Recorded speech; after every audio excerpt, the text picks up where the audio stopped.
ተግማሪው ዛሬ እናንተ ሰፈር ምን ተፈጥሮ ነው? አረ ያልተፈጠረ ነገር የለም። እግዚአብሔር ያልተፈጠረ ነገር የለም አለ ብዬም ደግሞ ሊነግርሽ በጣም ይከብደኛል። እና ምን ብትይ በዘው እኔ ያው አስጠልቶኛል። የእናቴ ቤት ሁለቴ ፈረሰ። ሁለቴ እናት ማለት ደግሞ ለኔ ያው የሚታኖረኝ ከአባትም በላይ እሷ ናት። አባቴ ስላለ አይደለም አባቴ የለም ግን ፈጣሪ ነፍሱን ይማረው። ግን እኔ የምፈልገው አሁን ላይ የእናቴ ቤት መጠናቀቁ ተሰርቶ ሁለት ቤት ሰረን እንዴት ተበላሸ? በቃ አፈረሱት። እንዴት ኮሪዲር ተባለ ተፈረሱት። እሺ ታዲያ ለኛ መሰረት የለበትም ወይ ደግሞ የሆነ መሰረት መሰጣት የለበትም የሆነ ቦታ ላይ? አረ በጣም ይደብራል።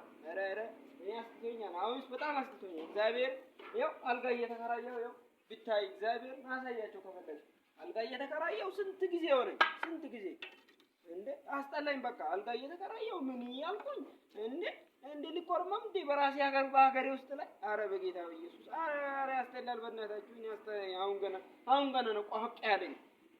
ደግሞ ያው ኑሮ ውድነቱስ ዳቦና ሙዝ ብላ ዳቦና ቃሪያ ብላ እኔ እንዴት አስጠላኝ። ታዲያ ዳቦና ቃሪያ ይሻለኛል እንደውም እንትኑን ከሚገዛት ሙዙን ከሚገዛ ሙዝ ማለት ስንት ብር ነው? ዋጋው ውድ ነው።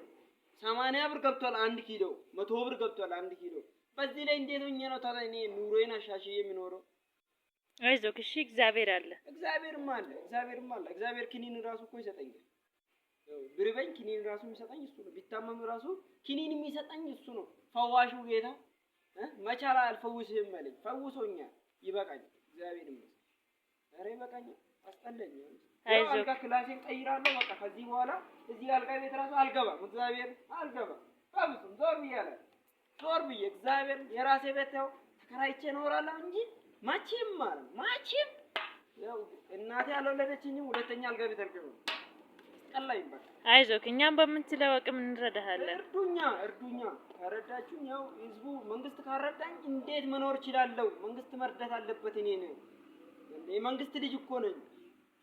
መንግስት ሆናለሁ እኮ ከዚህ በፊት ዛሬ መንግስት ባልሆነ። ኧረ ይቅርታ አድርጉኝ። ይበቃኛል።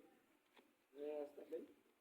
እንደውም ባጃጄን ራሱ ሽጣለሁ። እዚህ ጋር ሽጣለሁ። ባጃጄን ራሱ ሽጣለሁ። ኦሮ ነው የሚለው ታርገው ሽጠዋል። ምንም አልተመቸኝም። ታርገው ምንም የተመቸኝ ነገር የለም።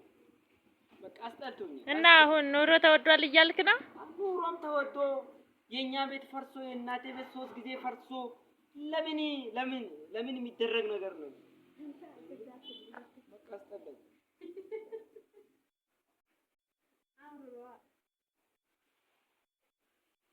አረ በቃ እኔ አስጠላኝ። በቃ አሁን አስጠላኝ። እግዚአብሔር አስጠላኝ። ከዚህ በኋላ ሲሜንም አትጥሪኝ እንደው ያው